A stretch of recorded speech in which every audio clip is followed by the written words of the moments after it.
Hello అండి అందరికీ. క్యాబేజీతో చపాతీ ఒకసారి ఇలాగ చేయండి, చాలా టేస్టీగా ఉండిద్ది.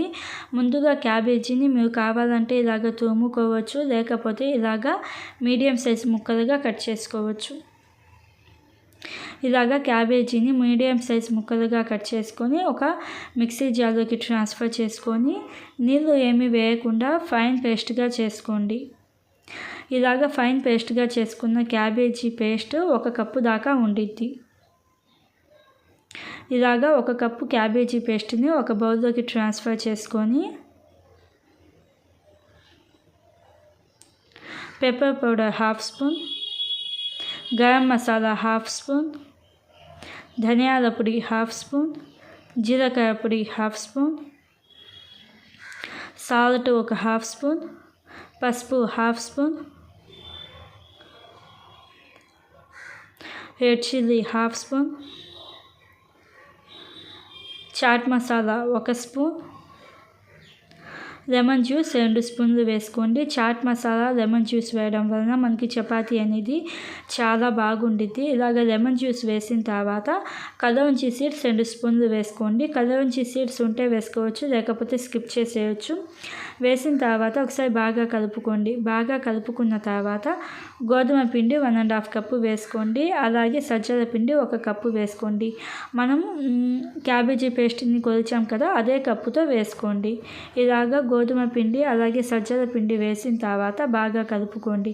ఒకసారి బాగా కలుపుకొని శనగపిండి 3 స్పూన్లు, సూజీ అంటే ఉప్మా రవ్వ చెప్తాం కదా, సూజీ 2 స్పూన్లు వేసుకొని నీళ్ళు ఫస్ట్లోనే ఏమీ వేయద్దు, నీళ్ళు వేయకుండానే బాగా కలుపుకోండి. ఇలాగా బాగా స్క్వీజ్ చేస్తూ బాగా కలుపుకున్న తర్వాత అప్పుడు మీకు కొంచెం వాటర్ పడతాయి అనుకుంటే కొంచెం వాటర్ వేసుకొని ఇలాగా చపాతీ పిండిలాగా బాగా కలుపుకోవాలి. ఒక 4-5 నిమిషాల పాటు పిండిని బాగా కలుపుకున్న తర్వాత పైన ప్లేట్ పెట్టేసి ఒక 10 నిమిషాల పాటు పక్కన పెట్టండి. 10 నిమిషాల తర్వాత ఈ పిండిని ఒక 2-3 నిమిషాల పాటు బాగా కలుపుకోవాలి. ఇలాగ పిండిని బాగా ఒత్తుకున్న తర్వాత మీడియం సైజ్ బాల్స్ లాగా చేసుకోవాలి. చేసుకొని మనం ఒక చపాతీ చేస్తాం కదా, మిగతా బాల్స్ మీద ఇలాగ ప్లేట్ పెట్టేసేయండి. ఇలాగ చిన్న చిన్న బాల్స్ని తీసుకొని ఒక 30 సెకండ్స్ పాటు బాగా ఒత్తుకొని కొంచెం కొంచెం గోధుమ పిండి చల్లుకుంటూ ఇలాగ చపాతీలాగా రోల్ చేసుకోవాలి. మరీ పలచగా కాకుండా కొంచెం మీడియం థిక్నెస్ ఉండేటట్టు ఇలాగ రోల్ చేసుకోవాలి. చిన్నపిల్లలకైతే ఇలాగ షేప్స్ చేసి ఇవ్వండి. డబ్బా మూతలు ఉంటాయి కదా, వాటితో చేయండి.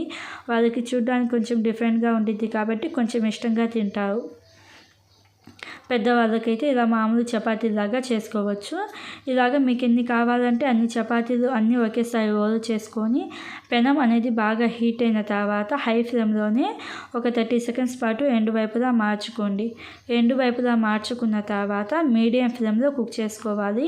30 సెకండ్స్కి ఒకసారి ఎండు వైపులా మార్చుకుంటూ కుక్ చేసుకుంటే మనకి క్యాబేజీ చపాతీ అనేది రెడీ అవుతుంది. చాలా టేస్టీగా ఉండిద్ది, అలాగే హెల్తీ కూడాను. కొంచెం నెయ్యి వేసుకొని అలా తింటూ ఉంటే ఎన్ని చపాతీలు తింటారో లెక్కే ఉండదు, అంత బాగుండిద్ది.